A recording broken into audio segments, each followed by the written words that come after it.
नमस्कार। SRB news के खास प्रोग्राम सच में आपका स्वागत है। मैं हूं देवेंद्र कुशवाहा। आज सच में होगी पश्चिम बंगाल की बात, जहां विधानसभा चुनाव के साथ कोरोना ने पकड़ी है रफ्तार, जिससे मृत्यु दर हो गई है 1.7% के पार। साथ ही बात करेंगे पश्चिम बंगाल चुनाव में महिला मतदाताओं की। क्या महिला मतदाता 49% की संख्या लेकर बनेंगी किंग मेकर? आज सच में बारी बारी से इसी मुद्दे पर करेंगे चर्चा। तो आइए शुरू करते हैं सच में।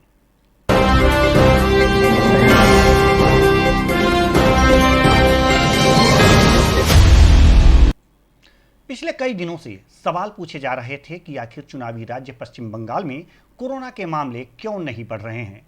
रैलियों में लाखों की भीड़ के बाद भी कोरोना के मामले उस तेजी से नहीं फैल रहे हैं जितने अन्य राज्यों में हैं। पश्चिम बंगाल में 8 चरणों में चुनाव हो रहे हैं। राजनीतिक रैलियों में भी भारी संख्या में भीड़ उमड़ रही है। ऐसे में धीरे धीरे कोरोना के मामले ने भी रफ्तार पकड़ ली है। पश्चिम बंगाल में मृत्यु दर 1.7% हो गई है, जो देश के तीसरे नंबर पर है और महाराष्ट्र के बराबर ही है। पश्चिम बंगाल से आगे देश में पंजाब और सिक्किम है।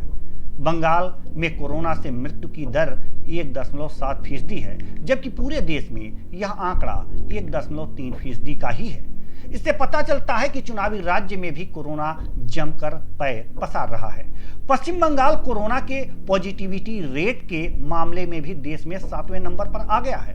हैरानी की बात यह है कि बंगाल में कोरोना की पॉजिटिविटी रेट 6.5% है, जबकि पूरे देश में यह आंकड़ा 5.2% का ही है।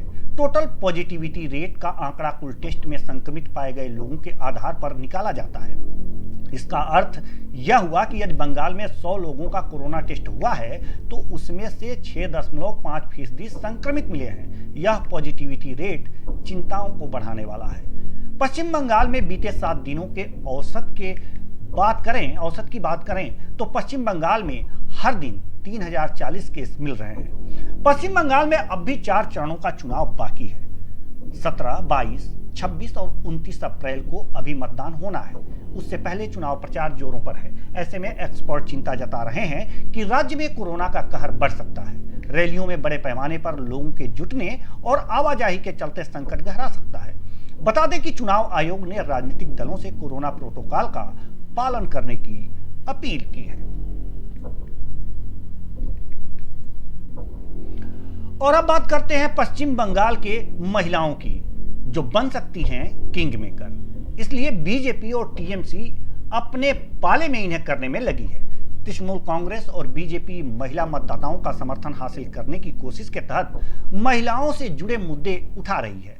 राज्य के कुल मतदाताओं में से महिला मतदाताओं की संख्या करीब 49% है। बीजेपी और तृणमूल कांग्रेस दोनों एक दूसरे पर महिलाओं की सुरक्षा सुनिश्चित करने में विफल होने का आरोप लगा रही हैं। साथ ही दोनों पार्टियां केंद्र और राज्य में दोनों पार्टियों की संबंधित सरकारों द्वारा महिलाओं के लिए शुरू की गई विकास संबंधी योजनाओं को भी रेखांकित कर रही हैं। 294 सदस्यीय पश्चिम बंगाल विधानसभा के चुनाव इस साल अप्रैल मई में होने की संभावना है। राज्य के 7.18 करोड़ मतदाताओं में से 3.15 करोड़ महिलाएं हैं। यह ऐसी संख्या है जिसकी कोई भी पार्टी अनदेखी नहीं कर सकती। महिला मतदाताओं पर ध्यान ऐसे समय पर केंद्रित किया जा रहा है जब आंकड़ों से यह पता चलता है कि महिलाओं के चलते बिहार विधानसभा चुनाव के परिणाम एनडीए के पक्ष में आए थे।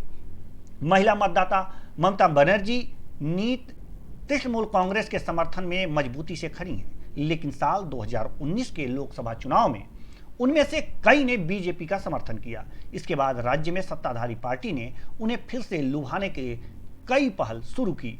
मुख्यमंत्री ममता बनर्जी ने साल 2019 के चुनाव में तृणमूल कांग्रेस के खराब प्रदर्शन के बाद अपनी सरकार की विकास योजनाओं और बीजेपी शासित राज्यों में महिलाओं के खिलाफ अपराधों में वृद्धि को उजागर करने के लिए पार्टी के गैर राजनीतिक मोर्चे बोंगो जन्नी का गठन किया।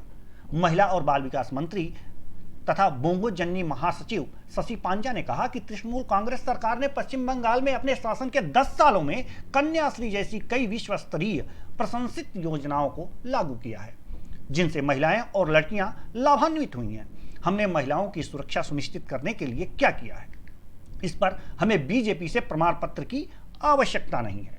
महिलाओं के मुद्दे से निपटने में लापरवाह रवैये के लिए बीजेपी की आलोचना करने के अलावा बोंगो जन्नी की पहुंच अभियान के तहत तृणमूल कांग्रेस सरकार की महिला केंद्रित पहलों जैसे कि स्वास्थ्य साथी, स्वास्थ्य योजना, बाल विवाह को रोकने के लिए रूप से प्रत्यक्ष नगद हस्तांतरण योजना को रेखांकित किया जा रहा है। तृणमूल कांग्रेस सूत्रों ने कहा है कि बोंगो जन्नी का गठन बीजेपी शासित उत्तर प्रदेश में हाथरस बलात्कार, हत्या की घटना जैसे महिलाओं के खिलाफ जघन्य अपराधों के खिलाफ सामाजिक आंदोलन के लिए माहौल बनाने और उन महिलाओं तक पहुंच बनाने के लिए किया गया है जो सीधे तौर पर किसी भी राजनीतिक संगठन के साथ जुड़ना नहीं चाहती।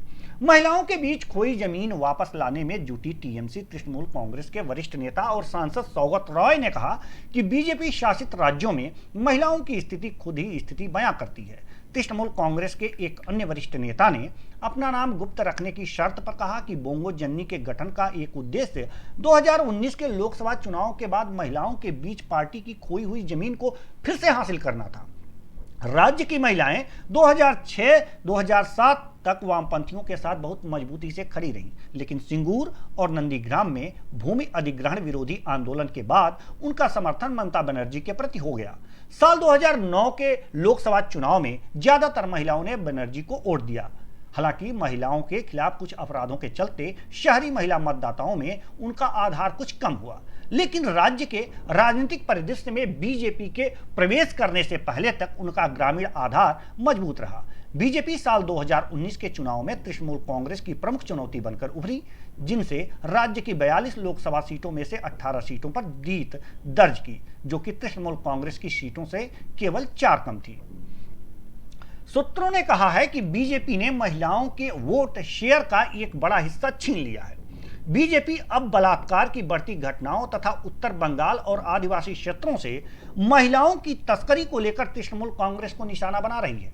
प्रदेश बीजेपी महिला मोर्चा प्रमुख अग्निमित्र पॉल ने कहा कि महिलाओं के खिलाफ बलात्कार और अन्य अपराधों में वृद्धि से पता चलता है कि पश्चिम बंगाल में कोई भी महिला सुरक्षित नहीं है।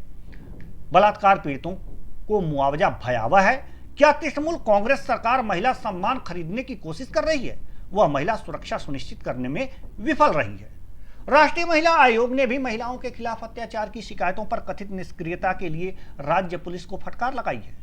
बीजेपी साथ ही गरीबी रेखा से नीचे जीवन यापन करने वाले परिवारों की महिलाओं को एलपीजी कनेक्शन प्रदान करने वाली उज्ज्वला योजना, स्वच्छ भारत अभियान के तहत शौचालय का निर्माण और आयुष्मान भारत योजना के तहत परिवारों को स्वास्थ्य कवर देने वाली केंद्र की पहलों को भी उजागर कर रही है। टीएमसी सरकार पर बीजेपी के आरोप में पॉल ने कहा कि तृणमूल कांग्रेस सरकार ने राजनीतिक कारणों से आयुष्मान भारत को लागू नहीं किया। महिलाओं को उज्ज्वला योजना और स्वच्छ भारत का लाभ मिला है। पार्टी सूत्रों ने कहा कि बीजेपी महिला मोर्चा कार्यकर्ताओं द्वारा बूथ स्तर पर विशेष रैलियों पर ध्यान केंद्रित करती है और यह सुनिश्चित करती है कि हर मंडल और बूथ समिति में कम से कम एक महिला सदस्य हो।